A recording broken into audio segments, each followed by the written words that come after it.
আসসালামু আলাইকুম। কেমন আছেন সকলে? আশা করি ভালোই আছেন। আপনাদের সকলকে স্বাগত জানাচ্ছি আরো একবার নাসিম অন দ্যা রোড এই চ্যানেলে। আপনারা যারা এই ভিডিওটি দেখছেন তাদেরকে বলব অবশ্যই সাবস্ক্রাইব করবেন চ্যানেলটি, ফলো করবেন আমাদের ফেসবুক পেজ এবং অন্যান্য সোশ্যাল মিডিয়ায় জয়েন করে থাকবেন সকল ধরনের আপডেট দ্রুত পাওয়ার জন্য।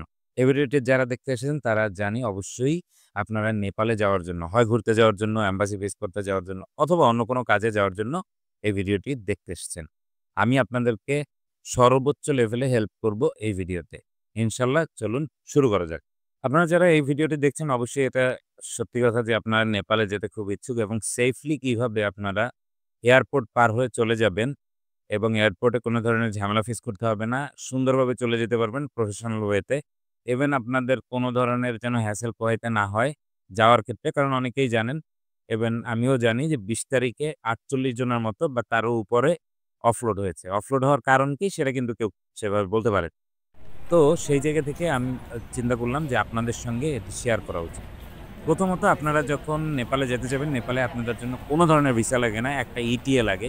ইটিএটা এই ওয়েবসাইটে গিয়ে আপনারা এখান থেকে ফিল আপ করে নিতে পারেন। ফিল আপ করে ফেললে আপনারা ইটিএটা পেয়ে যাবেন। ইটিএটা যেই ডেটে যাবেন সবকিছু এ জায়গায় থাকবে। ওই অনুযায়ী জাস্ট চলে যাবেন আপনারা এয়ারপোর্টে। এয়ারপোর্টে যাওয়ার আগে আপনাদেরকে আরেকটা কাজ করতে হবে।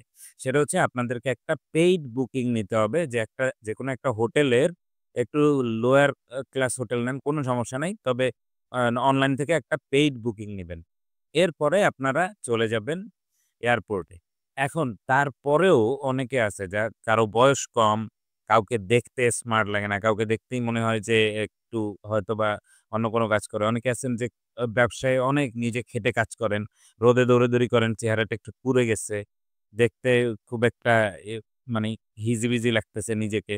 নিজেই নিজেকে পছন্দ করতেছেন না। এইরকম ক্ষেত্রে অথবা কনফিডেন্স লেস যদি হয়ে থাকেন, এরকম ক্ষেত্রে যদি কোনো হেল্প লাগে এয়ারপোর্ট কেন্দ্রিক, সেটা আমাদেরকে বলতে পারেন। আমরা আপনাদেরকে সাজেস্ট করতে পারি যে এই ধরনের হেল্প আপনি পেতে পারেন বা এই ধরনের সাজেশন আমরা দিয়ে দিব। ইভেন পাশাপাশি যদি ফার্দার কোনো হেল্প লাগে সেক্ষেত্রেও পসিবলি সার্ভিস ফির মাধ্যমে একটা হেল্প করতে পারবো। যেমন ফুল বিষয়টা আপনাকে সাজায় দিতে পারবো।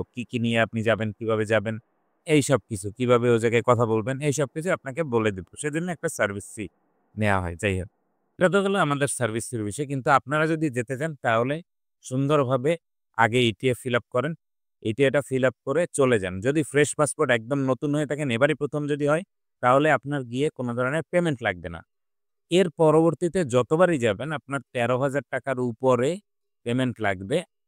$১০০ বা তার চেয়ে বেশি $১২৩ এর মতো পেমেন্ট লাগবে। যখন আপনি চলে গেলেন, এয়ারপোর্ট পার হয়ে ফ্লাইটে চলে গেলেন, যদি আপনি ফার্স্ট টাইম হয়ে থাকেন তাহলে আপনার পেমেন্ট লাগতেছে না।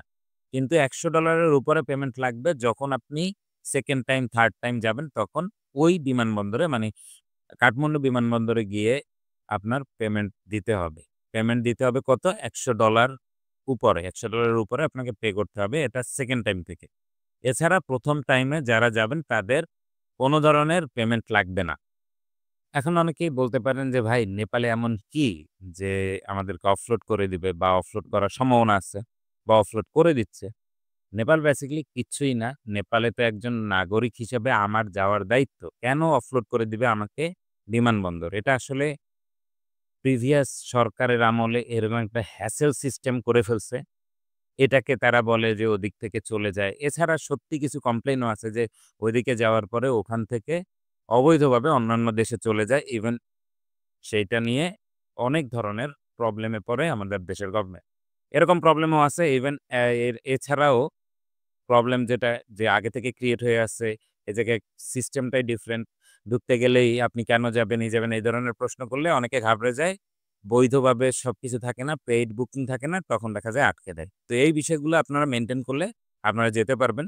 অবৈধভাবে কোনো দিকে যাবেন না এইটা তাদেরকে বুঝাইতে হবে। ইভেন আপনি যে আসলেই ট্রাভেলার সেটাও বুঝাইতে হবে। যদি আগে ২ ১ টা ভিসা থাকে কোনো জায়গায় তাহলে কোনো সমস্যা নেই। কিন্তু যদি ফ্রেশ পাসপোর্ট হয় এই ধরনের ঝামেলায় পড়েন। ইভেন অনেক ক্ষেত্রে ২-১ টা দেশে ঘোরা থাকলেও যদি পেইড বুকিং-টুকিং এগুলো না থাকে ইভেন ভালোভাবে আপনি স্মার্টলি হ্যান্ডেল না করতে পারেন, সেক্ষেত্রেও আপনি অফলোড খাইতে পারেন। আর অফলোড যদি হয়েই থাকেন, তাহলে কিভাবে উঠাবেন সেটাও যদি পরামর্শ চান, সেই পরামর্শও দিতে পারবো।